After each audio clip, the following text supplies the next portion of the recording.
Vicente, muy buenas tardes. Muchas gracias por la invitación. Nada más estaba aquí yo riéndome de esta biografía que estaba leyendo el escritor Ramiro Padilla Atondo, muy pues chistosa, ¿no?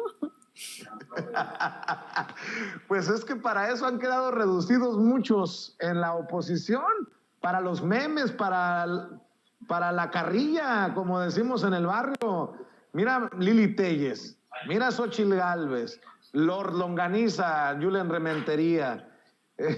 Pues ahora Cuadri, pues, no da para más, querida Nancy. No, pero él mismo escribiendo esto es ridículo. Es ridículo. Pues sí, el ridículo total de esta oposición moralmente derrotada y próximamente electoralmente inexistente. Bueno, eso lo digo yo y asumo la responsabilidad por lo que digo. Querida Nancy, pues esto que publican en la revista Contralínea llama la atención, cuéntanos. Sí, en un tema ya más preocupante, pues precisamente la Unión Nacional de Técnicos y Profesionistas Petroleros, como lo mencionabas, Vicente, pues va a denunciar mañana a Petróleos Mexicanos ante esta línea roja del TEMEC, esto que el gobierno de Estados Unidos instrumentó para que tanto trabajadores de Estados Unidos como de México y de Canadá pues denuncien violaciones a sus derechos laborales, pues ya van a aplicar esto y además en contra de la principal empresa del Estado mexicano. A mí me parece un tema muy grave porque ellos han estado pues intentando dialogar con el gobierno del presidente López Obrador sin éxito y ellos hicieron incluso, fíjate, un meeting afuera de la Secretaría de Relaciones Exteriores para avisarle al secretario Marcelo Ebrard que irían ante el TEMEC, todo esto a lo largo de un año porque están exigiéndoles en Pemex jornadas hasta de 32 horas seguidas y bueno, esto a todas luces es injusto, no solo porque la ley mandata 8 horas, incluso los acuerdos internacionales en materia de trabajo mandatan estas 8 horas laborales, sino porque además es un tema de salud, o sea, una persona no puede estar 32 horas sin dormir y tener el mismo rendimiento laboral, y menos aquellos que están al frente o con responsabilidades que podrían generar grandes accidentes. Entonces, bueno, este es el primer paso, me lo decía la secretaria general de este sindicato, UNTIP, Silvia Ramos. Ella me comentaba en entrevista que es el primer paso que van a dar, pero en enero si no hay ningún acercamiento por parte del gobierno federal, ya van a ir directamente a presentar ya la denuncia en el marco del Tratado México, Estados Unidos y Canadá, porque no solamente son las jornadas estas pues exhaustivas de hasta 32 horas, empiezan digamos que las jornadas más como con menos problemas son a partir de 14 horas, que ya es bastante, pero las peores pues sí son de 32 horas. Además de esto, bueno, hay ingenieros, hay técnicos que no han tenido vacaciones en 4 años, por ejemplo, y todo esto se deriva, Vicente, y ella es muy clara en esta parte de la entrevista, porque hay 1,780 plazas vacantes en Petróleos Mexicanos que la dirección de Octavio Romero Oropesa pues no ha querido cubrir. Entonces son muchas las vejaciones que han sufrido. Otra de ellas tiene que ver con el hecho de que como sindicato no se le reconoce y entonces no hay un contrato colectivo.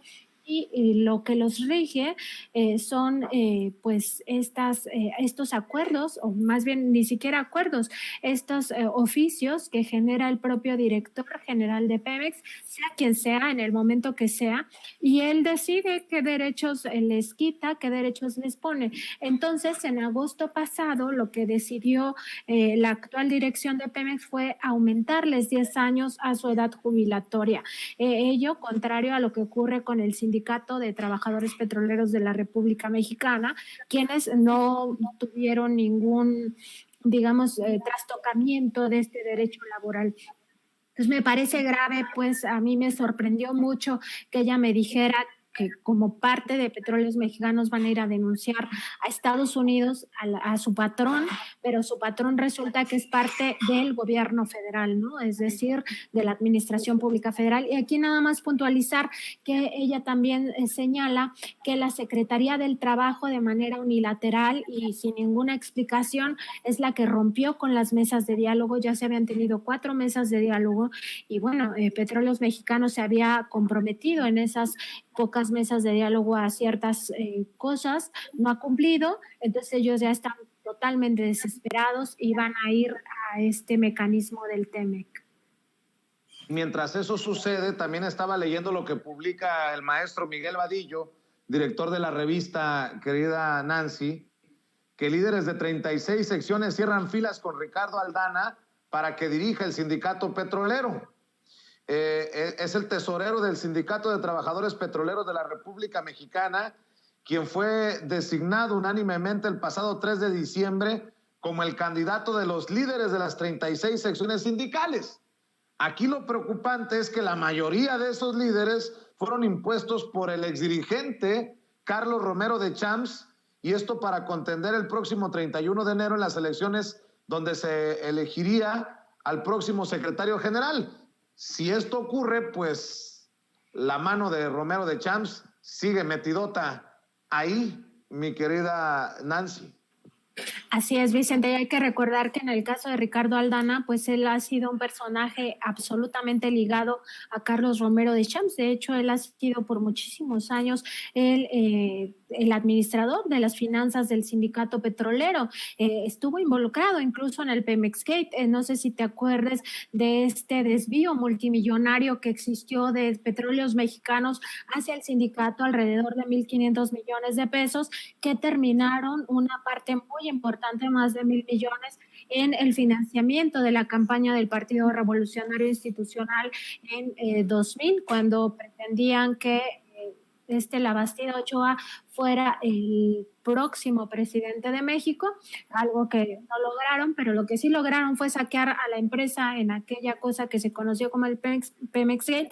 Bueno, pues Ricardo Aldana era el tesorero del sindicato petrolero en aquella ocasión y ha sido durante muchos años, actualmente es el tesorero y pues es el que ha firmado pues todas las transferencias que han beneficiado a Carlos Romero de Champs, a su familia, a él mismo, es decir, a Aldana, a los otros líderes petroleros con recursos, por una parte sustraídos de las finanzas petroleras, es decir, lo que le traspasa Petróleos Mexicanos al sindicato, y por otra parte las cuotas sindicales, ¿no? Esto que le roban literalmente a los trabajadores. Y bueno, estamos hablando también de miles de millones de pesos, tan solo en el sexenio de Peña Nieto, lo que le transfirió Petróleos Mexicanos al sindicato es alrededor, un poco menos, de 20,000 millones de pesos, una cantidad que yo creo que ninguno de nosotros imaginamos qué cantidad de billetes podrían ser 20,000 millones de pesos, pero sin duda un recurso que debió de haberse aplicado en temas más urgentes como por ejemplo la salud, los hospitales, la educación, algún otro derecho humano, y no que se fueran a las finanzas de este sindicato que a todas luces se ha destacado por ser un sindicato corrupto. Así es. Oye, ya que te tengo en el sistema, querida Nancy, en esta conexión en vivo y en directo, dame tu opinión, porque tenemos rato que no platicamos, así para cerrar, de estas comparaciones del conflicto del CIDE con el 68 que hace Sergio Aguayo, del golpe de Estado, que ya no fue golpe de Estado gracias a la Suprema Corte de Justicia de la Nación que señalaba Denise Dresser, la comparación de López Obrador con Hitler, de Javier Sicilia. ¿Qué está pasando? ¿Qué me dices desde tu trinchera, Nancy? Pues mira, yo tampoco sé qué está pasando porque estas narrativas yo creo que ya se les están saliendo de control, es decir, intentan pues generalizar el malestar que ellos sienten hacia el gobierno de Andrés Manuel López Obrador. Por supuesto que no lo han conseguido, hay que ver nada más la popularidad del presidente que ronda el 70% y bueno, ellos están ya muy desesperados, a mí me parece totalmente desproporcionado, ridículo, absurdo absurdo ya estos planteamientos, ¿no? Desde el golpe de Estado o el autoritarismo, pero ya lo peor me parece sí confluye en este conflicto del CIDE, que ha tenido que ver con estas comparaciones del presidente como si fuera Díaz Ordaz, ¿no? Y yo nada más me pregunto entonces por qué no estuvieron francotiradores el día de ayer que marcharon los estudiantes hacia el Senado de la República, por qué no fueron atacados con tanquetas, por qué no había estos personajes del guante blanco, si estamos en el 68, ¿no? O sea, es que ya es ridículo el argumento que traen, el nivel intelectual que supuestamente tienen, no se ve en estos argumentos que intentan dar. Yo creo que es parte, sigue siendo parte de las narrativas del golpe de Estado blando que ellos han instaurado desde antes que el presidente López Obrador asumiera la presidencia. Hay que recordar que era un peligro para México, ahora intentan posicionar estas ideas de que es un peligro para México, cuando en realidad pues tenemos otro gobierno, ¿no? Un gobierno que incluso permite que insulten al presidente López Obrador y no les pasa nada. Entonces pueden decirle Hitler, pueden decirle Díaz Ordaz, pueden compararlo con cualquier régimen autoritario, criminal, pero es algo que la gente, la sociedad, pues no ve en la realidad. O sea, tan solo ver que las manifestaciones pueden ir libremente, transitar sin que nadie las moleste, pues es una muestra de que definitivamente está desproporcionada esta comparación con el 68. A mí ya me parece hasta absurdo estar discutiendo esto, realmente rayan en el ridículo y bueno, el presidente ya lo ha dejado muy claro en su conferencia matutina, que pues estos personajes están también tan desesperados que recurren a esto, ¿no? Y hoy se refería nuevamente a este tema de Sergio Aguayo, de Denise Dresser, de Javier Sicilia, y decía, bueno, ahí está su Hitler, ¿no? Y pues sí, ahí está, a ver quién le encuentra los crímenes de lesa humanidad que estos personajes cometieron. Yo la verdad es que no los veo en el panorama. A mí cuando me digan esta protesta estudiantil fue reprimida y hay muertos, entonces sí podré compararlo con esos regímenes, por ahora no. Pues te agradezco mucho, Nancy. Espero que les esté yendo bien en el espacio, en YouTube, en el programa que han iniciado, y para que les vaya mejor, ¿por qué no cerramos invitando a la gente a que los sintonicen, a que se conecten y a que sigan el trabajo que están realizando en la revista Contralínea? Muchas gracias, Vicente. Mira, es nuestro programa en vivo. Se transmite de lunes a viernes a partir de las 9 de la mañana por www.contralinea.com.mx, también por nuestro canal de YouTube y en Facebook Live, donde nos encuentran como Contralínea. En Twitter también nos encuentran como @Contralínea y a mí me encuentran como @Nancy_Contra. Te agradezco mucho el espacio, Vicente. Siempre es un gusto platicar contigo. Y como dijo Meme Yamela al final de su comentario, la próxima vez que me toque el micrófono en la mañanera, yo también lo voy a secuestrar. Pues es que desafortunadamente se ha convertido en un relajo ahí.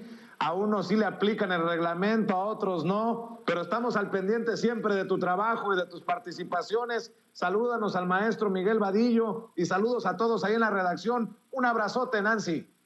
Un abrazo también para ti, Vicente, y también para todo tu equipo. Muchas gracias. Hasta luego.